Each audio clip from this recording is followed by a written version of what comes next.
Bueno, la primera clase que dimos de introducción, aparte de dar una introducción a la asignatura de cómo iba a ver en dos formas distintas, lo que es la parte de elasticidad y la parte de resistencia, ya vimos que bueno, la parte de elasticidad es un problema físico-matemático que se va a respaldar mucho en la matemática y la parte de resistencia, bueno, pues está vinculada al cálculo estructural, ¿no?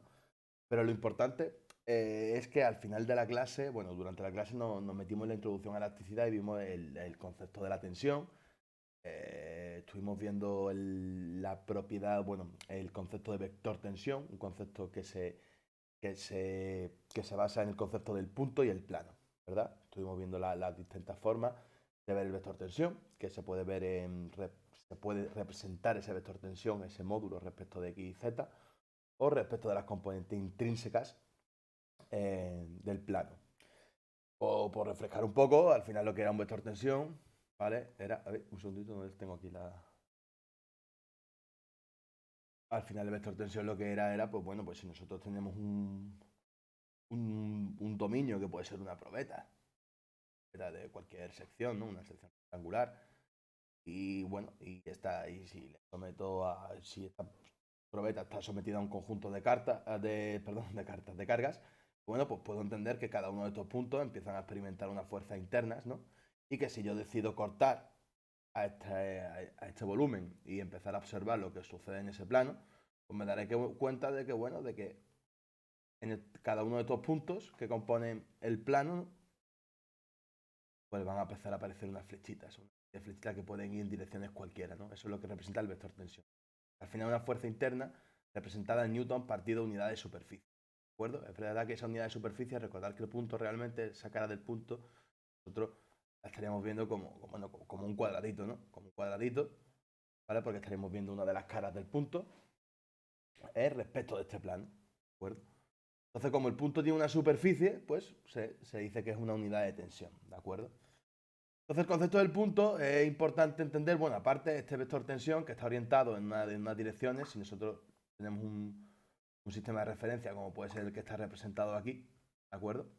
Pues este vector tendrá unas componentes x y z, ¿no? Pues entonces este vector se puede representar en componentes x y z. Esto cuando veamos la parte matemática, pues veremos que cómo representar el vector tensión, ¿de acuerdo? Si hay un valor positivo 1 y 1 y 1, pues quiere decir que, bueno, que el vector tensión estaría formando 45 grados respecto de x y z, ¿de acuerdo? Y en esta forma no hace falta, bueno, no estoy refiriendo ese vector tensión respecto del plano. Es verdad que, bueno, que este vector tensión es respecto a este plano, pero no lo estoy refiriendo a componentes intrínsecas, sino que lo estoy expresando de forma x y z. Pero también lo puedo expresar respecto de componentes intrínsecas, es decir, si este punto está sobre este plano, ¿de acuerdo? ¿De acuerdo? Este plano, la componente intrínseca sería la componente tangencial del vector tensión y la componente normal del vector tensión. Una componente normal y una componente tangencial.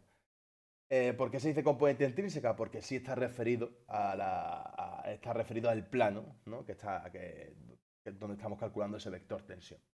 ¿Vale? Esto de todas formas lo veremos matemáticamente, lo iremos viendo más detenidamente. Ahora lo que quiero simplemente es que, bueno, que un poco el concepto teórico, ¿no? ¿Qué es el vector tensión? Está referido a un punto y un plano y las distintas formas de verlo. Lo podemos expresar respecto del sistema X y Z o lo podemos expresar respecto de las componentes intrínsecas del plano, ¿vale? ¿Cómo será eso? Bueno, respaldado de una matemática que iremos viendo poco a poco, ¿vale? Para ello tendremos que tendremos que repasar ecuaciones de plano y, bueno, pequeñas operaciones matemáticas como multiplicación de matrices, etcétera, etcétera. Pero eso lo iremos viendo poco a poco, ¿de acuerdo?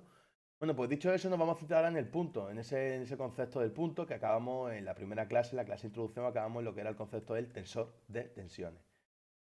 El tensor de tensiones no es otra cosa que entender que, bueno, que todo punto que está aquí interno, ¿no? Vamos a centrarnos en un punto cualquiera, ¿no?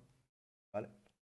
Si yo lo aíslo, ¿de acuerdo? Yo lo vería de esa forma, lo vería de forma macroscópica, ¿no? Lo he aumentado, ¿no? Estaremos viendo lo que es un cubo. Un cubo que está orientado respecto al sistema X y Z y que este cubo, si nosotros lo sacáramos, tendría una serie de flechitas sobre cada una de sus caras. Es importante entender que como estas caras son las caras perpendiculares a los ejes X y Z, todas las flechitas que estén en cada una de las caras, si las ordeno en componentes X, Z, ¿vale? Voy a tener bueno, pues voy a tener el vector tensión que hay en cada uno de los puntos, ¿no? Perdón, en cada una de las caras del punto de forma ordenada. Entonces, bueno, el tensor de tensiones, que es lo que estuvimos viendo al final de la clase, es la información que yo tengo del punto, ¿vale? Si yo conozco el tensor de tensiones de un punto, podré calcular el vector tensión de un punto referido a un plano. Pero para poder calcular el vector tensión de un punto referido a un plano, necesito esta información, que es el tensor de tensiones. ¿Qué es el tensor de tensiones? Es aislar a este punto, entendiendo que si yo lo aíslo y lo pongo orientado en el sistema X y Z, va a aparecer unas flechitas ordenadas según las direcciones X y Z, que al final me está expresando cómo está cargado ese punto debido al estado de cargas que presenta el dominio. ¿De acuerdo?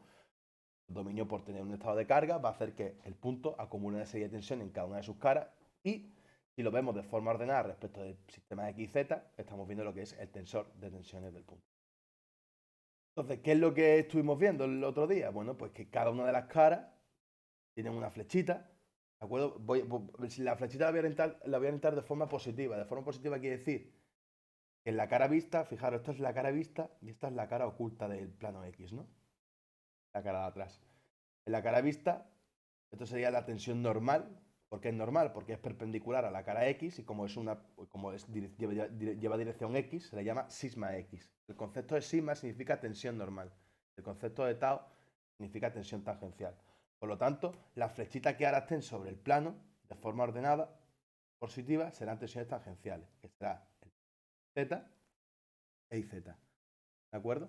Entonces, todo esto aquí, que se ve gráficamente en la cara X, en el tensor de tensiones de forma analítica se expresa en una matriz, ¿de acuerdo? ¿No?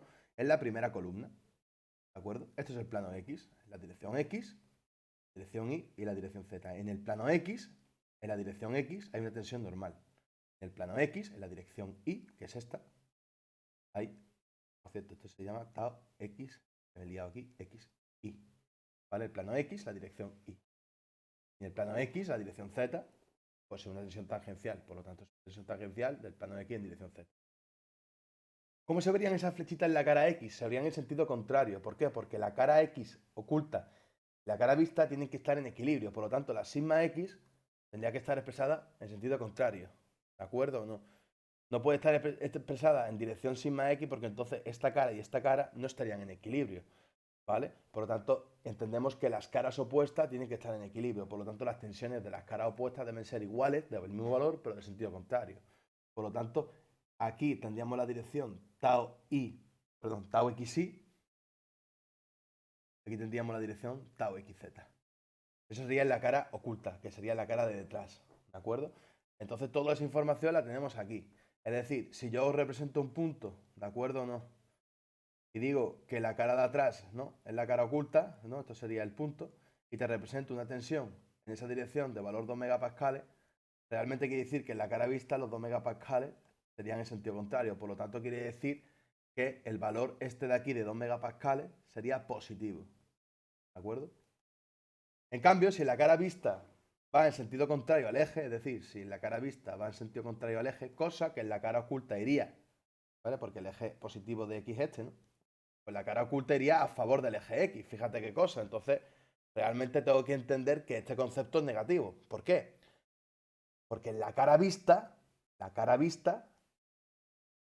la tensión va en contra del eje X. Por lo tanto, quiere decir que en la cara oculta la tensión va a favor del eje X, pero estamos en un proceso de compresión. Estamos comprimiendo al punto. Por lo tanto, este valor sería negativo. Los dos. Yo es lo que siempre digo es que la orientación de las flechas, si la miro en la cara oculta, pues el signo me engaña. Es decir, donde yo creo que esta tensión sería positiva, realmente es una tensión negativa. ¿Por qué? Porque en la cara oculta la estoy viendo como si fuera positiva y realmente es negativa. De la misma forma podemos decirlo que si yo me fijo en las tensiones en la cara vista, bueno, pues todo lo que es positivo irá en direcciones X, Y o Z según me orienten a mí el sistema. ¿De acuerdo? Por lo tanto, si ahora yo tengo una tensión hacia allá, hacia la izquierda, esta tensión por estar en la cara X vista y llevar dirección Y negativa, porque va en contra de esta Y, pues entonces esta tensión sería negativa. ¿De acuerdo? El valor este sería ahora negativo. ¿Cómo se vería en la cara oculta? Se vería en el sentido positivo. ¿De acuerdo o no? Pero realmente esta tensión son negativas. Entonces, en la matriz se representarían con signos negativos. ¿De acuerdo? Por lo tanto, conclusión un poquito. Para mirar bien las tensiones, voy a mirar la cara vista del punto y voy a ver las orientaciones que tienen esas tensiones. Si las orientaciones siguen las direcciones X y o Z, esas tensiones serán positivas. ¿Vale? También estuvimos viendo, bueno, lo que pasaba en el plano Y. Voy a borrar un poquito, ¿vale? Pero en el plano Y pasaba exactamente lo mismo, que el vector tensión del plano Y, si lo ordenamos, pues al final me va a dar lo que serían las tensiones de un plano Y, que sería esta parte de aquí de la columna del tensor de tensión. Estoy borrando todo, ¿vale? Va a quedar así mejor. Y borrar mucho esto. Le voy a poner que esta era la tau XZ. Perdón, tau XY. Plano Y, pues la tensión positiva sería una sigma Y, cosa que en la cara oculta iría hacia allá. La tensión positiva X sería una tensión en el plano Y, sería una tensión tangencial positiva, iría hacia allá, tau y X, y la tensión tangencial en Z iría hacia arriba, ¿vale? Esta tensión, que es la XY, y esta, que es la IX, tienen que ser tensiones que en las caras vistas se contrarresten entre sí. Esta va hacia allá y esta va hacia allá. Si nosotros miramos desde arriba, ¿vale? Nosotros estaríamos viendo la tensión XY hacia allá y la tensión IX hacia allá. Entonces, quiere decir que el principio de reciprocidad se cumple. Estas tensiones se están anulando. Los momentos que generan respecto al centro de gravedad del punto se están anulando, por lo tanto, quiere decir que tienen que ser del mismo valor. Eso quiere decir que respecto de la diagonal del tensor de tensiones, somos simétricos. Las tensiones del plano X en dirección Y y las tensiones del plano Y en dirección X. Tienen que ser del mismo valor. ¿De acuerdo? Por lo tanto, tenemos una simetría respecto de esa diagonal. ¿De acuerdo? Y bueno, ya vimos lo que era el plano Z. El plano Z, fijaros, el plano Z, si yo tengo estos valores, ¿vale? Si yo tengo los valores de IZ y de XZ, quiere decir que también tengo los valores aquí por reciprocidad de quién? De ZX, aquí de ZY. Plano Z, dirección Y, plano Z, dirección X. Que esta tendrá que ser del mismo valor que esta, y esta de aquí, la ZY, tendrá que ser del mismo valor que la IZ, ¿de acuerdo? Por el principio de reciprocidad, lo mismo que pasa en este caso. Y la sigma X, la sigma Z positiva sería hacia arriba. Entonces el plano Z estamos representándolo en la tercera columna del tensor de tensiones y al final lo que me está diciendo es que en la dirección X y la dirección Y son tensiones tangenciales en el plano Z, ¿vale? Y en el plano Z en la dirección normal, ¿de acuerdo? En la sigma Z. ¿De acuerdo? Perfecto. Entonces esto es el tensor de tensiones de un punto. Esto al final en vez de ser letras van a ser números. Y al final estos numeritos en función de su signo me van a orientar estas flechitas. Voy a poner un ejemplo para que veáis lo sencillo que es. ¿De acuerdo? Fijaros. Imaginaos que yo tengo esta matriz, me la dan cargada con valor -1, valor 2, valor 0, ¿vale? Valor 3 y valor 3 y valor 4. Fijaros, dándome esta información, yo ya debería de saber colocar lo demás. Esto es 0, por regla de 3, este de aquí es 0. Si este es 2, por regla de 3, este es 2.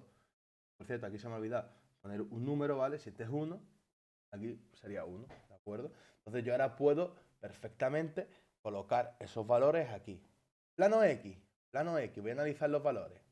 Plano X, la sigma X es negativa, por lo tanto va hacia adentro. La tensión tangencial en dirección Y es positiva, por lo tanto va hacia allá.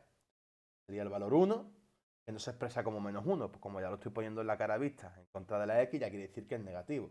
Y aquí en la cara vista, como lo estoy poniendo en dirección positiva, quiere decir que esta tensión es positiva. En cambio, la dirección esta es 0. Claro, por reciprocidad, en el plano Y ya no hace falta que vaya mirando todos los números. ¿Por qué? Porque este valor ya lo puedo colocar al haber colocado esta flechita de valor 2. El valor 2 lo puedo colocar aquí perfectamente ya, sin necesidad de mirar la matriz.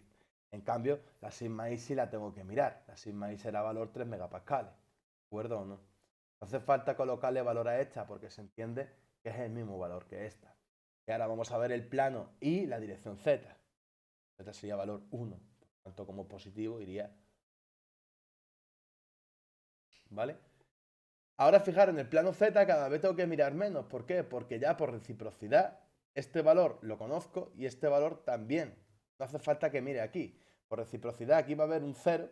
Este valor será 0 y por reciprocidad este valor va a ser ¿cuánto? va a ser 1. En cambio ahora la sigma z sí la tengo que mirar, porque todavía las otras caras no me habían dado información de la sigma z. Es verdad que las sigmas solo las puedo ver ¿dónde? En la cara que esté trabajando. En cambio, una tensión tangencial de una cara me puede dar la información de la tensión tangencial de la otra cara. ¿Por qué? Por reciprocidad. El valor de 4 megapascales, por ser positivo, iría hacia arriba. ¿De acuerdo? Pues esto es el tensor de tensiones. Al final es una matriz, ¿de acuerdo? Una matriz con números dentro que representan de forma ordenada en el punto las tensiones que hay sobre cada una de las caras, ¿de acuerdo? Si yo conozco esta información del punto, perdonadme que creo que no se ve, ¿vale? Si yo conozco esta información del punto, pues podré hacer muchas cosas con ese punto. Podré calcular el vector tensión de un punto, podré calcular tensiones principales y una serie de cosas que iremos viendo a lo largo de la asignatura, ¿vale? Por último, quiero decir una cosa bastante importante, ¿de acuerdo? Esto es una matriz llena de numeritos, ¿no? Con unidades de tensión, ¿vale? Pero nosotros, cuando trabajemos en un problema real, nos aparecerá un dominio que puede ser perfectamente por ejemplo, una especie de cuña, ¿no? Una especie de cuña, ¿vale? Tuviéramos una rampa, ¿de acuerdo? Rampa orientada en el sistema X y Z, ¿vale? Con una serie de cargas que van a actuar. Entonces, a mí en el problema, una de las formas de trabajar la asignatura es que a mí me van a dar un tensor, ¿de acuerdo? Donde cada una de estas componentes van a ser funciones que van a depender de X y Z, ¿de acuerdo? Es decir, van a ser funciones, es decir, sigma X puede ser una función perfectamente como 2X, de la tensión tangencial 3i más 1, la tensión tangencial XZ 2i, 3i más 1 por reciprocidad, 2, pues puede haber un valor constante, puede haber valores que sean 0, ¿de acuerdo? Por reciprocidad este tiene que ser 2i y este 1 más i. ¿Eso qué quiere decir? ¿De acuerdo? Si a mí me dan el tensor de tensiones de un dominio, quiere decir que este tensor de tensiones, ¿de acuerdo o no? De este dominio quiere decir que si yo sustituyo cualquier coordenada de cualquier punto, al final lo que me va a dar es el tensor de tensiones de un punto. ¿De acuerdo o no? Es importante entender de que estas funciones son unas funciones y tienen un porqué. ¿De acuerdo? Esas funciones al final lo que aguardan o lo que salvan es el equilibrio. Estas funciones al final lo que hacen es que si tú sustituyes cualquier coordenada de un punto aquí, ¿de acuerdo? Va a cumplir con el equilibrio del sistema. ¿De acuerdo? Ese punto va a almacenar una serie de tensiones, ¿de acuerdo? Y estas funciones, ¿de acuerdo? Son funciones ahora mismo bastante complejas de entender cómo se sacan, ¿de acuerdo? Pero que sepáis que si yo conozco el sistema de cargas de un dominio, puedo crear un estado, es decir, una matriz que represente a todos los puntos. Es decir, imaginaos, ¿de acuerdo o no? ¿Cuántos puntos hay en esta cuña? Infinitos. Entonces a mí no me pueden dar la información de todos los puntos a base de matrices individuales, porque entonces habría infinitas matrices. Entonces, ¿qué es lo que hay? Hay una matriz común, hay un tensor de tensiones de un dominio, que son funciones. Las funciones van a depender de las variables X y Z. Entonces, si yo sustituyo la coordenada de cualquier punto dentro del tensor de tensiones de ese dominio, al final lo que me está dando es el tensor de tensiones del punto. ¿De acuerdo? Pero esta matriz, que son funciones, no es una matriz aleatoria, sino esta matriz, la forma que cogen las funciones dependen del estado de cargas que hay en el exterior de la pieza. Es fácil entender entonces un concepto muy básico. Si yo imaginaos que tengo una pieza rectangular, voy a trabajar en un sistema 2D. Trabajar en un sistema 2D en el sistema XY quiere decir que, bueno, en vez de trabajar con una matriz de 3×3, trabajaré con una matriz de 2×2. A mí me gusta verlo así cuando quiero poner ejemplos básicos, simples, ¿vale? ¿Vale? En vez de 3×3, de 2×2. Exactamente estamos representando lo mismo. Es fácil entender que si yo tengo aquí, en el eje Y, para esta pieza, ojo que esto no es un punto, esto es una pieza que es un volumen, ¿de acuerdo? es fácil entender que si yo tengo este tensor, este sistema de cargas, la pieza está cargada, ¿de acuerdo? Está cargada con tensiones superficiales en las caras.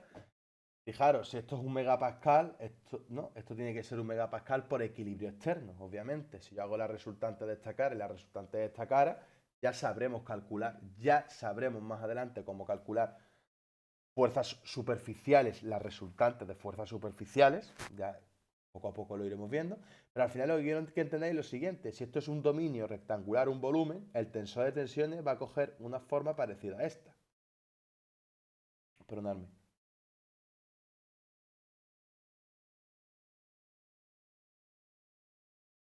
¿Vale? Y esto es el tensor de tensiones ¿de quién? De todo el dominio. ¿Y de un punto cuál sería el tensor de tensiones? Pues da igual, no sé si os dais cuenta que por muchos puntos que haya aquí, da igual la coordenada que tenga el punto, que el tensor de tensión del tensor de tensiones es el mismo. Eso quiere decir que, bueno, que el tensor de tensiones del dominio, por cierto, esto sería negativo, es un tensor de tensiones constante. ¿Por qué? Porque todos los puntos tienen el mismo tensor de tensiones. ¿Y eso cuándo sucede? Bueno, cuando el reparto de carga, como podemos comprobar, un reparto de carga como el que se ve, ¿no? Pero si el reparto de carga sobre una pieza fuera un poco, bueno, pues un poco ambiguo, es decir, imaginaos que en esta cara inclinada hubiese una parte que está en tracción y otra parte que la tiene en compresión, pues bueno, al final el tensor de tensiones cogería un formato de funciones, a lo mejor un poco abstracto, pero bueno, tengo que entender que si yo sustituyo cualquier coordenada de la cuña dentro del tensor, al final lo que voy a tener es el tensor de tensiones de un punto en concreto. Por lo tanto, yo puedo trabajar con ese punto, ¿vale? Parece un poco raro, pero bueno, es bastante simplote el concepto, ¿vale? Por lo tanto, ya entendemos que el tensor de tensiones es la información que yo necesito de un punto, ¿de acuerdo? Pero eso sería el tensor de tensiones de un punto. Después tenemos que entender que ese punto pertenecerá a un dominio, entonces también existe el tensor de tensiones del dominio, ¿de acuerdo? Y ese tensor de tensiones del dominio, ¿vale? También es importante que entendáis, porque más adelante lo veremos, la forma que tienen esas funciones dependen del sistema de cargas que haya aplicado en el dominio, ¿de acuerdo? Depende del sistema de cargas, tendremos unas funciones o tendremos otras, ¿vale? Bueno, pues ya por terminar, lo único que quiero que entendáis es una cosa, y es la unidad, la unidad. La unidad del tensor de tensiones. Imaginaos, ¿vale? Que aquí me han dicho que las coordenadas las coordenadas me las están dando en centímetros, ¿vale? Y me están diciendo que las coordenadas que del tensor de tensiones son megapascales. Claro, al ser megapascales todo el mundo pensaríamos que, como son newton partidos en milímetros cuadrados, debemos de meter las unidades en milímetros cuadrados, pero eso no es así. Esto es una función. La función, recordar que una función que dependa de x y z, yo le puedo dar valores de, por ejemplo, unidades de pesetas o euros y me pueden devolver patatas fritas, como una máquina de estas del 24 horas o una máquina ¿no? de patatas. Al final lo que tú le das al tensor, tú le vas a dar unos valores y en función de cómo te digan que metas esos valores, ¿de acuerdo? O en centímetros, o en metros, o en decímetros, o en hectómetros, en lo que sea. Te van a decir en qué unidad debes de meter tú las coordenadas de los puntos para que te dé el tensor en megapascales. ¿De acuerdo? Es importante entender eso. ¿Por qué? Porque al final ellos, los profesores, el enunciado, te tendrá que decir cómo tú meter las coordenadas para que te den en megapascales. Por eso hay muchos problemas que te dan coordenadas en centímetros. Y tú después ves el tensor de tensiones y la unidad del tensor en megapascales. Entonces tú te crees que tendrías que sustituir en las funciones, tendrías que sustituir el qué. Pues tú tendrías que creer que te creerías que deberíamos de sustituir pues en milímetros. No, hay que sustituir en centímetros. ¿Por qué? Porque me están diciendo que para que el tensor me dé valores de megapascales, las coordenadas del dominio que yo debo de meter son centímetros. ¿Por qué? Porque así se ha estudiado el equilibrio. ¿Vale? Para terminar, quiero que entendáis una cosa. Es decir, si yo tengo un dominio como el de la cuña anteriormente hablado, ¿vale? Bueno, el dominio. Me están dando en el enunciado una matriz, ¿de acuerdo? Que sepáis que realmente dentro de la parte del problema elástico, ¿vale? Nosotros estamos empezando desde este punto. ¿Por qué? Porque si me están dando la matriz, quiere decir que nosotros conocemos las fuerzas internas. ¿Por qué? Porque recordar que la matriz es el tensor de tensiones. Y el tensor de tensiones lo que representa es, ¿vale? El tensor de tensiones lo que representa son las fuerzas o las tensiones que están aplicadas sobre un punto. El tensor de tensiones de un punto, o bueno, o mejor dicho, el tensor de tensiones de un dominio, al final lo que representa son las fuerzas internas que está recibiendo, ¿de acuerdo? El dominio por parte de las cargas externas, ¿de acuerdo?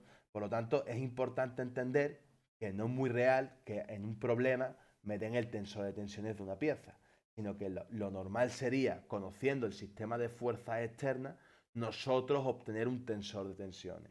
Es decir, que yo te diera, si yo te doy esta pieza de aquí, que te estoy dando las cargas externas, lo que conocemos normalmente de los ensayos.